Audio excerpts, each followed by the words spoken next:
আসসালামু আলাইকুম।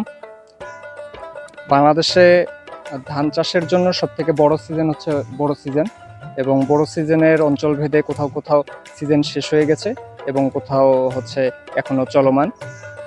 তো হচ্ছে ধানের ক্ষেত্রে চারা এবং চারার বয়স কত হবে, এটা খুবই গুরুত্বপূর্ণ একটা বিষয় আমার কাছে মনে হয়। এবং অনেক চাষি আমাদেরকে প্রশ্ন করে বা ইদানিং হচ্ছে আমাদের কাছে কমপ্লেন আসে যে ধানের ফলন তারা আগের মতো পাচ্ছে না। তো বাংলাদেশে যেহেতু বিভিন্ন ধরনের ধানের চাষাবাদ হয়ে থাকে, এর মধ্যে কিছু উপসি জাত আছে যেগুলো বাংলাদেশ সরকার কর্তৃক উদ্ভাবিত, এবং কিছু হাইব্রিড জাত আছে। চারার বয়স আসলে দুটির ক্ষেত্রেই খুবই গুরুত্বপূর্ণ।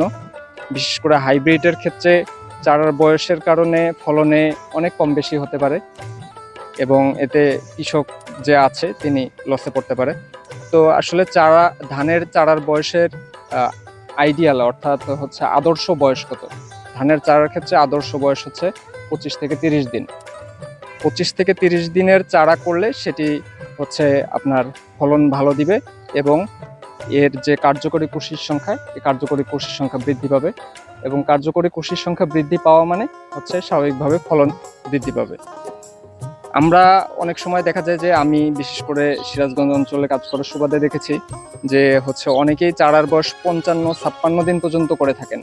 এতে হয় কি, এতে হয় যেটা হচ্ছে একটা ধানের গাছের যে গোটা লাইফ সাইকেল আছে, এই গোটা লাইফ সাইকেলটা চারাতেই অর্ধেক চলে যায়, যার কারণে পরবর্তীতে ধানের কার্যকরী কুশি যে আছে সে কার্যকরী কুশির সংখ্যা কমে যায়, এবং হচ্ছে সিরাজগঞ্জের আঞ্চলিক ভাষায় যেটা বলে সোপানো, গাছ সোপায় কম, এবং হচ্ছে ধানের স্বাভাবিকভাবেই ফলনটা কমে যায়।